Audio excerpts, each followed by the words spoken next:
지난달 말 세월호 희생자 유가족분들과 함께하는 성탄 예배에 초대를 받았습니다. 신도석에 앉아 함께하는 드린 예배가 아니라 이 자리에 서서 제 부족한 마음을 드러내야 하는 그런 초청장이라서 선뜻 응하기가 좀 어려웠습니다. 그러나 진상규명을 향해서 힘겨운 걸음을 내딛고 있는 유가족분들이 늘 빚진 마음으로 살고 있는 사람이라서 감히 거절할 수가 없었습니다.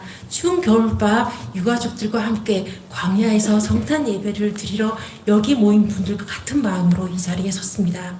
처음 제가 받은 제안은 위로와 연대의 메시지를 전해달라는 것이었습니다. 연대하다는 말은 곧 함께한다는 것이라 예수님께서 어떻게 우리와 함께 하셨는지 묵상해 보았습니다. 예수님은 하나님이 우리와 함께 하신다는 임마누엘 메시지를 품고 낮고 낮은 이 땅 말구유로 임하셨습니다. 세리 죄인들과 함께 잡수시고 두 명의 강도들과 함께 나무에 매달리셨고 세상 끝날까지 함께하리라는 말씀을 남기고 부활승천하셨습니다. 공생의 기간 처음부터 끝까지 낮은 자들과 함께 하신 주님을 닮고 싶지만 험난한 세상은 세상을 향한 길을 쉬이 내어주지 않습니다. 그럼에도 불구하고 우리 주변에서 여전히 분투하고 있는 작은 예수님들을 보며 우리 또한 여전히 소망을 품고 꿈꾸게 됩니다. 십자가 고난에 고통받는 예수님을 비웃으면서 대제사장들과 율법학자들은 물론 지나가는 사람들도 내가 하나님의 아들이거든 너나 구원해봐 십자가에서 내려와봐 그렇게 조롱했었습니다. 그런데 예수님께서는 오히려 저들이 자신이 하는 일을 알지 못한다며 하나님 아버지께 사정하고 그들을 품으셨습니다. 시체팔이 유족충으로 조롱받고 외면당하면서도 한결같이 분투하는 분들을 보면서 저는 십자가에 매달리신 예수님을 보는 것 같았습니다. 고 김시은 양은 가라앉는 세월호에서 우리 반 아이들 잘 있겠죠. 선상에 있는 아이들이 무척이나 걱정됩니다. 한 명도 빠짐없이 안전하게 갔다 올 수 있도록 예수님의 이름으로 기도드립니다. 아멘 하고 기도를 하고 하늘로 떠나갔습니다. 가장 위급하고 또한 가장 무서웠을 그 순간 친구들을 염려하고 그들을 위해 기도했던 시은 양에게서 우리 안에 있는 예수님을 보게 됩니다. 이 땅에 내려온 천사들이 저 밤하늘의 별로 떠나갔습니다.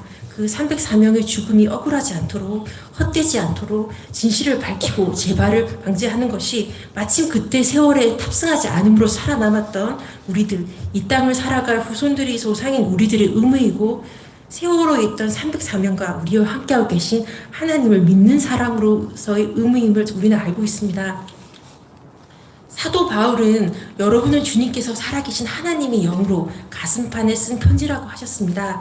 세상의 구조리를 짊어지고 골고다로 올라 십자가에 매달려 조롱받고 고통받는 유가족분들과 그분들과 함께하고자 이 자리에 모인 우리는 주님께서 세상을 향해 이어 쓰신 편지입니다. 주님이 유가족분들과 우리와 함께 하셨듯 주님을 닮고자 하는 우리 역시 서로 함께하며 주님이 세상을 향해 띄우는 편지가 그 뜻 그대로 온전히 전해지게 해야 함을 압니다. 경빈 어머님에 이어서 시대의 증언을 하는 것으로 제가 소개되어 있습니다만 저는 세월호 관련 수사를 담당하였던 청에서 실제 근무하지 못하여서 소문으로 또는 뉴스로 접한 게 다여서 많은 분들이 저에게 다소간 기대하고 있는 그런 증언을 해드릴 수는 없습니다.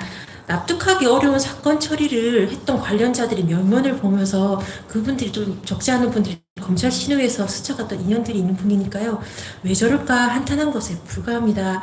검찰에 있는 그 많은 신호의 교인들이 법률가로서 믿는 자로서의 양심에 따라 정의를 실천했다면 검찰이 왜 지금과 같은 욕을 먹겠습니까?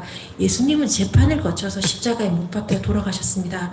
검찰이 공의를 십자가에 못 박고 있는 게 아닌가 저는 늘 겁이 납니다.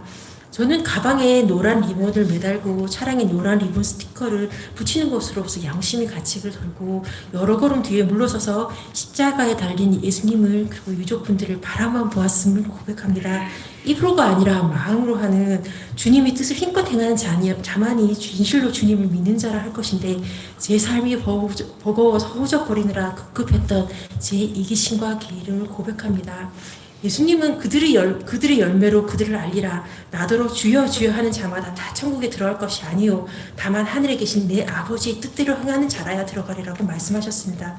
입으로 주여 주여 하여 권력과 금력을 주인으로 섬기는 기독교인이 넘쳐나 기독교가 기독교로 폄훼되고 주님이 오신 지 2000년이 지난 오늘날에도 여전히 주님은 십자가에 매달려 조롱을 받고 계십니다.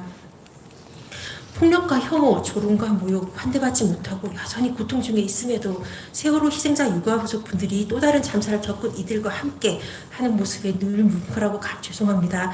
가습기 살균제 사건, 스텔라 데이지호 침몰과 진상규명, 구의역 지하철 스크린도어 사건 등 사회적 참사가 벌어진 곳에서 늘 함께하는 세월호 유가족들의 모습에서 위로와 연대의 의미를, 그 실천의 방법을 눈으로 가슴으로 배웁니다. 그리고 아픈 사람들과 함께하는 예수 그리스도의 모습을 우리는 그렇게 매일매일 보고 있습니다.